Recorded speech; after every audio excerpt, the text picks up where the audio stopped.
So మీకు almost ఒక 11 years of journey ఉంది యూ హ్యావ్ టుగెదర్లీ, అండ్ మధ్యలో యూ గాట్ మ్యారీడ్. ఏ ఇయర్లో మ్యారేజ్ అయింది అండ్ ఎక్కడ మ్యారేజ్ అయింది? సో మేము 2008 నుంచి ఉన్నాము, విచ్ ఇప్పుడు చూసుకుంటే ఎన్ని ఇయర్స్ అవుతుంది, ఆల్మోస్ట్ 16 years ఇది. బట్ 2014లో మేము పెళ్లి చేసుకున్నాం, విచ్ ఇస్ 11 years నుంచి టుగెదర్ ఉన్నాం. గచ్చిబౌలి ఎల్లమ్మ టెంపుల్లో పెళ్లి చేసుకున్నాం. సో ఒక ఈజ్ అన్ యాక్టర్, అప్పటికే కొంచెం పేరు వచ్చింది. రాజ్ తరుణ్ నువ్వు ఎలా జంపాలా తర్వాత సినిమాస్ కంటిన్యూస్గా ఒక 3 films బ్లాక్ బస్టర్ అయ్యాయి. ఆ టైంలో రాజ్ తరుణ్ అంటే ఒక మంచి క్రేజ్ ఉంది. అండ్ ఆయన పెళ్ళి ఎందుకు బయటకు రాలేదు, అది చాయిస్ ఇద్దరు అండర్స్టాండింగ్ బట్టే ఆయనే చెప్పున్నాడు బయటకు? లేదు, అంటే తను అప్పుడే చిన్నోడు, అతను కూడా వెరీ ఎంగేజ్.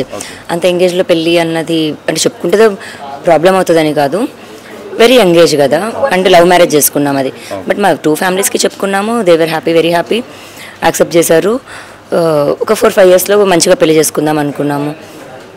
సో అందుకే దాన్ని హైడ్ చేసి ఉన్నారు. హైడ్ అని ఏం కాదు, మా వరకు తెలుసు, ఇప్పుడు మా పెళ్ళి కాబట్టి మా వరకు తెలుసు,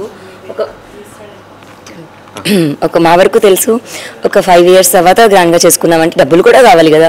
అప్పుడు మేము చిన్నవాళ్ళం, మా దగ్గర అన్ని లక్షలు ఎందుకు ఉంటాయి. అప్పుడు మనకు బ్యాంక్లో మేబీ ఒక 20,000-30,000 బ్యాకప్లో ఉన్నా సరిపోయేది మేము అప్పుడు. సో మాకు అలా సర్వైవల్కి అవి పనికొస్తాయి కదా, పెళ్ళికి సరిపోవు. కొంచెం మనీ సేవ్ చేసుకుందాం. అండ్ రాజ్ తరుణ్ ఎప్పుడు కూడా ఎట్ ది ఏజ్ ఆఫ్ 27 నేను చేసుకుంటాను అనేవాడు. సో 27 వచ్చాక చేసుకుందాం అనుకున్న టైం అది ఏదైతే ఉందో 2019 అట్లా పడింది అనుకోండి ఎగ్జాంపుల్.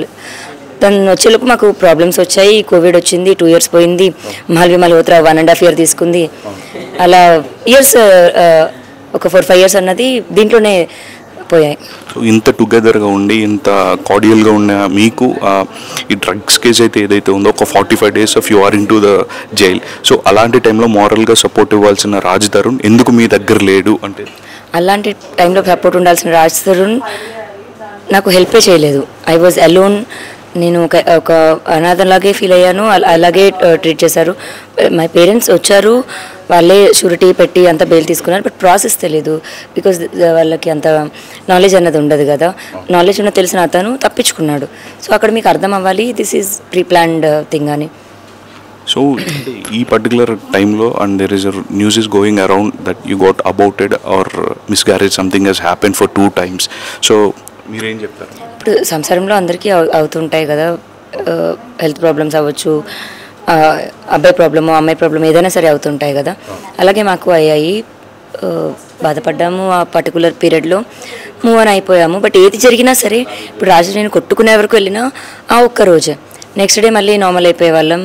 ఒక మొహం చూడకుండా ఒకడే ఉండేవాడు కాదు, నేను ఉండేదాన్ని కాదు. తను బయటికి వెళ్తున్న సెకండ్ డోర్స్ ఓపెన్ చేసేటప్పుడు నా మొహం చూసే వెళ్ళేవాడు, ఇంటికి వచ్చిన సెకండ్ ఫస్ట్ నా మొహమే చూసాడు. అంత ఎఫెక్షనేట్గా ఉండేవాళ్ళం.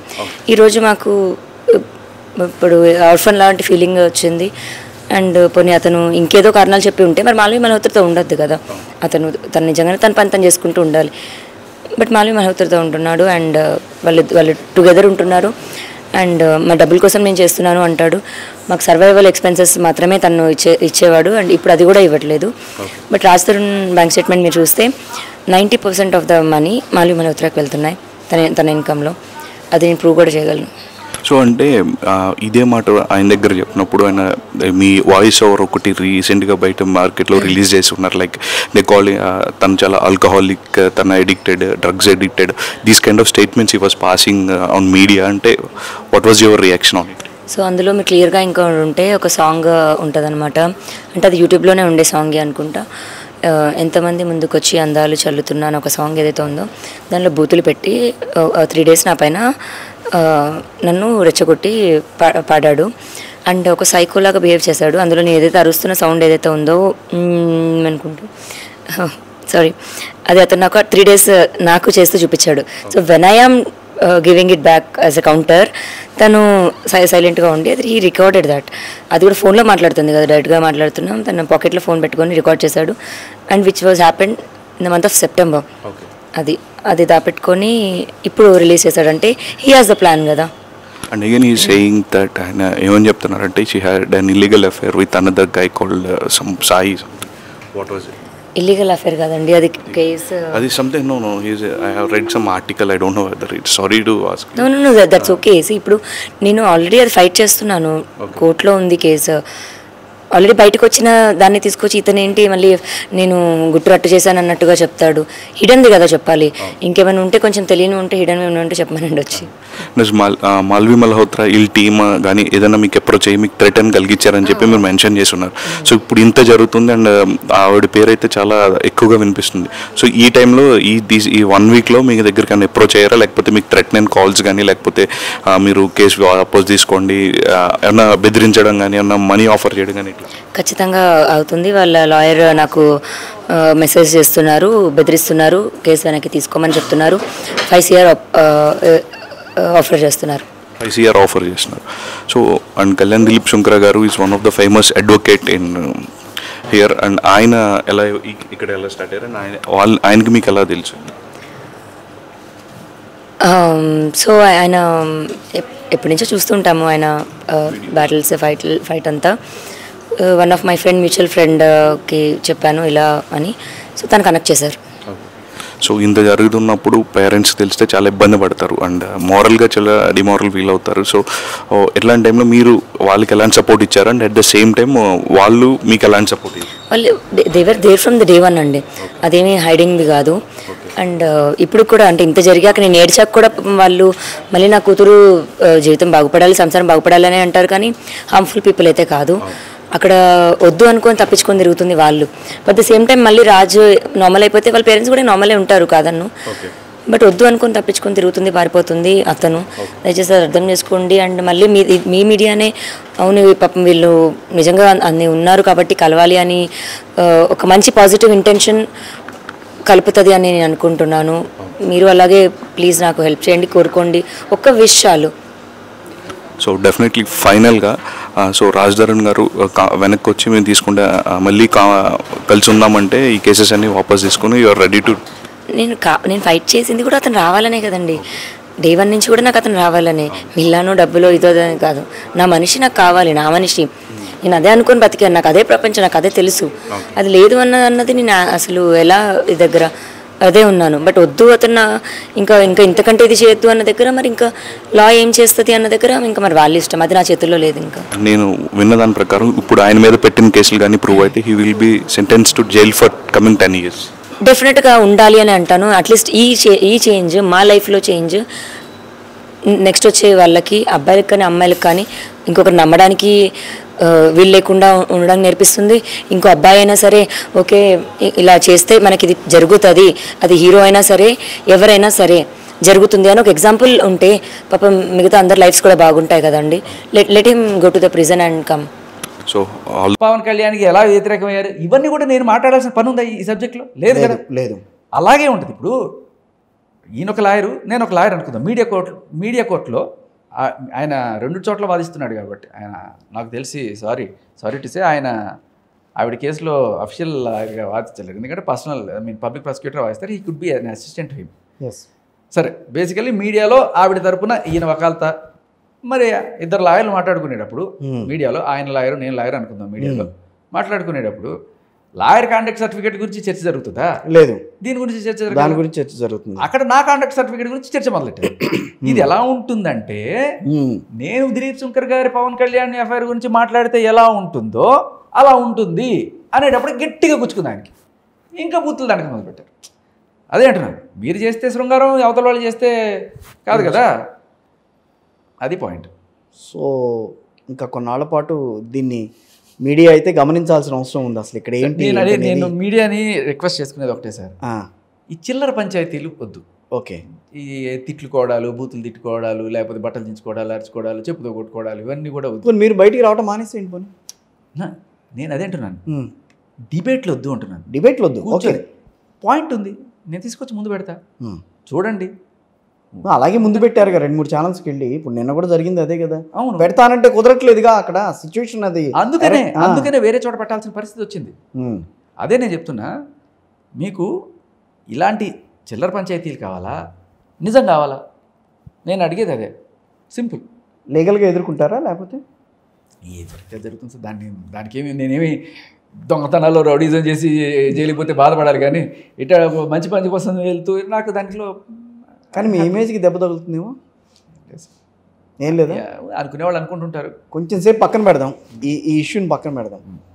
శేఖర్ భాష గారు ఒక 18 ఏళ్ళ నుంచి చేస్తున్నారు, మ్యారేజ్ అయిందా? మ్యారేజ్ అయింది, పిల్లలు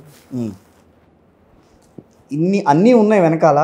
ఓకే, ఐ మీన్ ఇంత, కానీ మీరు ఎప్పుడు కూడా ఈ విషయంలో మనం ఎందుకు ఇన్వాల్వ్ అయ్యాము అని చెప్పి ఎప్పుడన్నా మళ్ళీ ఓ రోజున ఎప్పుడన్నా ఫీల్ అయ్యారా? ఎందుకు మనకి తలనొప్పి అని చెప్పి? ఎప్పుడు ఫీల్ అవ్వలేదు. ఎందుకు ఎప్పుడు ఫీల్ అవ్వలేదు. కానీ నా చుట్టుపక్కల ఉండే వాళ్ళందరూ ఫీల్ అవుతున్నారు. మా అమ్మ, మా నాన్న, మా ఆవిడ, మీతో నాకు ఇంటిమసీలో నేను కూడా ఫీల్ అయ్యా. ఎందుకు మా బాస్, మ్యూజిక్ బాస్, మా బిగ్ ఎఫ్ఎం బాస్, అందరూ కూడా ఫీల్ అవుతున్నారు. ఎందుకు నీకా పెంట. కానీ వాళ్ళెవ్వరు నేను చూసి చూడట్లేదు. అండ్ ఏమో నాకు భయం లేదేమో అనిపిస్తుంది. నాకు నిజంగా నేను భయపడ్డాను. అది ఉండుంటే ఈపాటికి ఇంత దూరం వచ్చి ఉండేవాడిని కదా. ఆ బెదిరింపులకి, ఆ డ్రగ్ మాఫియా వాళ్ళు చేస్తున్న దానికి. డ్రగ్ మాఫియా అంటున్నారు, ఎంతమంది ఉన్నారు ఆవిడ వెనకాల? 15 మంది ఉన్నారు కదా, 15 మందో 12 మందో అక్కడ. అందులో చాలా మంది జైలుకి వెళ్ళారు, కొంతమంది తప్పించుకొని తిరుగుతున్నారు. అది ప్యూర్లీ పోలీసులు చూసుకోవాల్సింది, డ్రగ్ కంట్రోల్ డిపార్ట్మెంట్ వాళ్ళు చూసుకోవాల్సిన వ్యవహారం. శేఖర్ భాష చేతుల్లో తీసుకుని ఏదో చేయాలన్న ఆలోచన ఎందుకు మాట్లాడటం దాని గురించి? నేను ఏం చేతుల్లో తీసుకున్నా సార్? నేను ఓన్లీ ఆ ఎఫ్ఐఆర్ని తీసుకొస్తున్నాను తప్ప వాడిని ఏమైనా పట్టుకొచ్చానా? లేదు. ఆ చింటు గారిని ఏమైనా పట్టుకొచ్చానా? లేకపోతే ఆ ప్రభాకర్ రెడ్డి గారిని ఏమైనా పట్టుకొచ్చానా? నేను లేదు. నేనేం చేస్తున్నాను? ఆ పోలీస్ ఎఫ్ఐఆర్ ఏదైతే ఉందో దాన్ని చదవండి అయ్యా. 5 నెలల క్రితం మీ మీడియాలోనే ఆవిడ గురించి ఇంత దారుణంగా రాసి ఈవిడ సడన్గా ఈవేళ మహిళామణి వచ్చి ఆవిడకి న్యాయం అంటుంది. మరి 5 నెలల క్రితం ఏమైంది? రాశారు కదా. అవును, on the spot remand 45 days 3 సార్లు బెయిల్ కూడా రాలేదంటే చిన్న కేసు కాదు కదా. సో నేను అనేది, ఒకసారి మీరు ఊరికే గతం అంతా మర్చిపోయి డైరెక్ట్గా వచ్చేసి ఇప్పుడు మాట్లాడడం కాదు. ఒకసారి మనం ఒక మనిషిని అక్కడ కూర్చోబెడుతున్నాం అంటే, ఒక రేపిస్ట్నో లేకపోతే ఒక డ్రగ్ అడిక్ట్నో లేకపోతే ఇట్లా పెద్ద సమాజానికి చీడపురుగులా ఉండే వాళ్ళందరినీ కూర్చోబెట్టి మీరు ఇంటర్వ్యూ చేస్తున్నారు. ఏ రకంగా ఏ సందేశం ఇస్తున్నారు ప్రపంచానికి? మీరు అక్కడ అర్హత లేని వాళ్ళని అందరం ఎక్కిస్తున్నారు అనేది నాకు ఒక ఇది. దానికి తోడు వాళ్ళు నిజంగానే వాళ్ళ మాఫియాతోటి ఎంత ఇదిగా చేయగలుగుతున్నారంటే, ఆ ఏడుపులు పెడబబ్బులు మహిళా కాడితోటి సింపతి క్రియేట్ చేసుకొని ఇప్పటికీ కూడా అలా కూర్చోబెట్టి డిబేట్లు ఇవ్వగలుగుతుంది. ఆవిడ ఎవరినంటే వాళ్ళని తిట్టగలుగుతుంది, ఇంత చేస్తుంది. లిటరల్లీ ఆవిడని ఎంక్వైరీ చేసి అసలు కేసుని డైవర్ట్ చేస్తుంది కదా ఆవిడ క్లియర్ కట్గా. ఇది చిన్న కేసు సార్, రాజ్ తరుణ్ వెళ్ళది ఏదో, బట్ ఆవిడ డ్రగ్ కేసు కదా. ఎంతమందిని ఆవిడ పెడ్లింగ్ కేసులో పట్టుబడింది. లిటరల్లీ నిర్దోషం ఏం బయటకు రాలేదు, పట్టుబడింది. ఇప్పుడు మనకి క్లియర్ కట్ ఎవిడెన్స్ ఆవిడ ఎవరికి పెడ్లింగ్ చేసింది అనేది ఇప్పటిదాకా పోలీసులు చూపించలేకపోయారు. కానీ ఇప్పుడు రైట్ నౌ లైవ్ సాక్ష్యం మనకు వచ్చింది. ఈ అమ్మాయి నాకు నోట్లో పెట్టింది అని ఒక అమ్మాయి వచ్చి చెప్తోంది. కానీ మూలాలు బయటకు వస్తాయన్న ఉద్దేశంతో ఎవరన్నా కొంచెం వెనక్కి తగ్గుతున్నారేమో. ఏ మూలాలు? అసలు ఈవిడ వెనకాల ఎవరున్నారు, అసలు ఎవరెవరు సాయం చేస్తున్నారు, ఈ వ్యవహారాలన్నీ బయటకు వస్తాయని ఇంకా పెద్ద పెద్ద వాళ్ళు ఎవరైనా ఉన్నారనే కోణంలో కొంచెం ఏమైనా వెనక్కి తగ్గుతున్నారేమో. ఈ దరిద్రపు రొచ్చు మాఫియా ఎలా ఉంటుందంటే సార్, దీంట్లో సెల్ఫ్ గోల్స్ వేసుకుంటారు అందరూ. ఎలా అంటే ఎస్పెషల్లీ ఈఎంఐ సైకాలజీలో ఏంటంటే, ఎప్పుడైనా సరే బూతులు తిట్టడం. మీరు ఆల్రెడీ గమనించారు ఆవిడ సంస్కారం ఎట్లా ఉంటుందో. సో ఇది మామూలుగా మీడియం ఉంది కాబట్టి ఈ మాత్రం. బట్ బయట ఈ మస్తాన్ సాయి కావచ్చు, ఆ చింటూని కావచ్చు, రాజ్ తరుణ్ కావచ్చు, నేను ఆడియోలో వింటుంటే వీడియోలో అమ్మాయి రాజ్ తరుణ్కి వచ్చిన అవార్డు తీసుకొని మొహం మీద కొట్టిందిట. ఇట్లా రక్తం వస్తూ స్కార్ పడిపోతే షూటింగ్కి వెళ్ళాల్సిన ఏమంటే దానిపైన ఇట్లా మేకప్ వేసుకుని వెళ్ళట.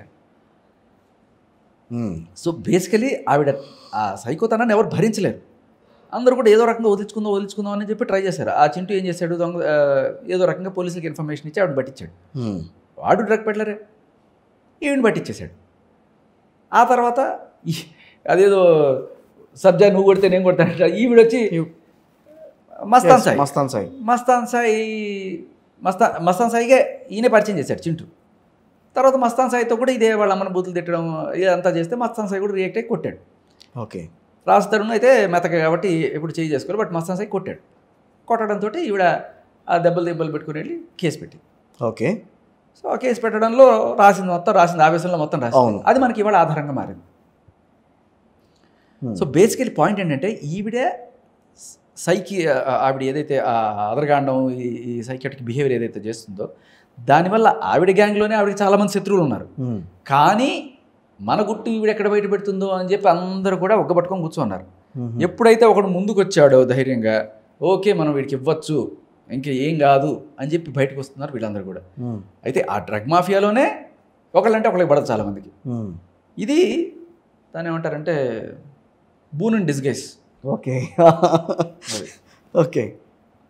సో కాబట్టి అంటే నేను చూసింది ఎవరు చూడట్లేదు కాబట్టి భయపడుతున్నారు వాళ్ళందరూ కూడా. ఓన్లీ మీడియా కథనాలు ఆ thumbnails చూసి భయపడుతున్నారు తప్ప బేసికలీ నా టైపే అది సార్. ఇవన్నీ కూడా పక్కన పెట్టేస్తే నాకు ధైర్యస్తుందని చెప్పండి, కానీ నాకు భయం ఉండదు. మనిషి తత్వం అది అంతే. ఏ విషయంలో కూడా భయపడరు అసలు ఇక్కడ. కొన్ని విషయాలు ఉంటాయి, బట్ మామూలుగా ఇట్లాంటి సిచ్యువేషన్లకు భయపడను నేను. ఇంజక్షన్ అంటే భయం ఓకే చిన్నప్పటి నుంచి. ఓకే. అలాంటివి చిన్న చిత్తుకుంటాయి కానీ. బట్ ఫాదర్తో మాట్లాడారు, ఈజ్ ఏ లాయర్ ఆల్సో కదా. అదే ఇప్పుడు మాట్లాడినప్పుడు లాయరు, ఈజ్ ఇన్ ఆర్మీ అంటే. ఓకే. ఆయనతో మాట్లాడి ఇప్పుడు ఈ సిచ్యువేషన్స్ ఇవన్నీ జరుగుతున్నప్పుడు ఆయన ఏం రియాక్ట్ కాలేదా? He's a busy man, very busy man. ఆయన నెలకి సగం ఢిల్లీ, ఆయన పెద్ద పెద్ద కాంట్రాక్ట్స్కి సంబంధించిన ఇవి అంటే ఆర్బిట్రేషన్ అంటారు కదా. ఓకే. ఆర్బిట్రేషన్ కాంట్రాక్ట్స్ సంబంధించినవి అవి చేస్తుంటారు. ఈ క్రిమినల్ కేసెస్ ఆయన డీల్ చేయరు, సివిల్ క్రిమినల్. ఏదైనా ఆయన సలహా తీసుకున్నారా? ఇప్పుడు ఆయన చెప్తూనే ఉంటారు. బట్ నాకు తెలిసిన బోల్డ్ మంది జూనియర్ లాయర్స్ ఉన్నారు, హైకోర్టు లాయర్స్. మీరు వెళ్ళేది కరెక్టే, పాత అయితే ఇప్పుడు వెళ్తున్న వే అయితే కరెక్టే, కాన్ఫిడెంట్గా చెప్పుకోగలరు. అంటూ రేపు ఎటువంటి కాన్సిక్వెన్సెస్ ఎదురైనా కూడా you are ready to face the consequences also. Sir పోతే ఇట్లాంటి దాంట్లోనే జైలుకు పోవాలి సార్, అంతేగాని దొంగతనం డ్రగ్స్ చేసి పోకూడదు. అదే అంటున్నా. ఓకే. దాంట్లో అసలు సిగ్గే లేదు, చెప్తున్నా కదా. కానీ సమాజం ఎట్లా చూస్తుందంటే ఈ రోజున ఒక ఆడదాన్ని ఇబ్బంది పెడుతున్నాడు ఈయన శేఖర్ భాష అన్న యాంగిల్లో ఆలోచిస్తోందేమో కాదా? నిజంగా నేను అనుకుంటే ఒక అమ్మాయి అన్నయ్య నాకు ఇంత దారుణంగా అమ్మాయి చేసిందనగానే నాకు ఒక అబ్బాయి చెప్పిన నేను అంత కరగనేమో, కానీ అమ్మాయి చెప్పగానే ఈ అమ్మాయి ఫస్ట్ ఎవరైతే నాకు అన్యాయం జరిగింది నేను రాగానే ఎలా అయితే మీడియా అంతా కరిగిపోయి ఇట్లా వచ్చిందో, ఈ అమ్మాయి చెప్పగానే నాకు అంతా ఇదైపోయింది సార్. నా సొంత చెల్లెలో నా కూతురు అన్న ఫీలింగ్ వచ్చింది నాకు. అమ్మాయి మొన్న ఒక ఛానల్లో చూసాను, కరాటే కళ్యాణ్ గారితో కూర్చున్నారు ఏంటి. ఆవిడ కూడా అంటే బేసికలీ ఆవిడ మహిళా పక్షపాతి అలా మాట్లాడుతుంటారు. బట్ ఆవిడే రియలైజ్ అయిపోయింది. నేను చూపించిన ప్రూఫ్స్ అవన్నీ చూసిన తర్వాత ఆవిడ క్లియర్ కట్గా లేదండి మనం ఇట్లాంటి వాళ్ళకి సపోర్ట్ చేయకూడదు, షీఈ్ సంథింగ్ డిఫరెంట్ అని చెప్పి ఆవిడ షీ బ్యాక్ ఆఫ్. తర్వాత ఎప్పుడు కూడా తను రావడం అంతెందుకు సంధ్య గారితో కూడా మాట్లాడాను నేను. సో మహిళా మండలి వాళ్ళు ఎవ్వరు కూడా ఇప్పటికి సపోర్ట్ చేయట్లేదు. అది సంజయ్ గారు అట్లాంటి వాళ్ళు ఏమన్నా మీ మీదకి వచ్చారా? సంధ్య గారు పక్కన కూర్చొని నేను డిబేట్ చేశాను. స్వప్న గారు సంధ్య గారు మేమందరం కూడా కూర్చొని మాట్లాడినప్పుడు కూడా ఆవిడ అలా అయితే ఆవిడ కూడా క్లియర్ కట్గా చెప్పారు, సార్ మేము ఎప్పుడో మానేసాం సార్ ఇట్లాంటి రోడ్డు కూర్చొని చిల్లర పంచాయతీలు చేయడానికి మేము మానేసాం అమ్మ, క్లియర్ కట్గా చెప్తున్నాం వాళ్ళకి అని చెప్పారు వాళ్ళు ఆ రోజు. సో ఓవరాల్గా అయితే ఈ సిచ్యువేషన్ ఈ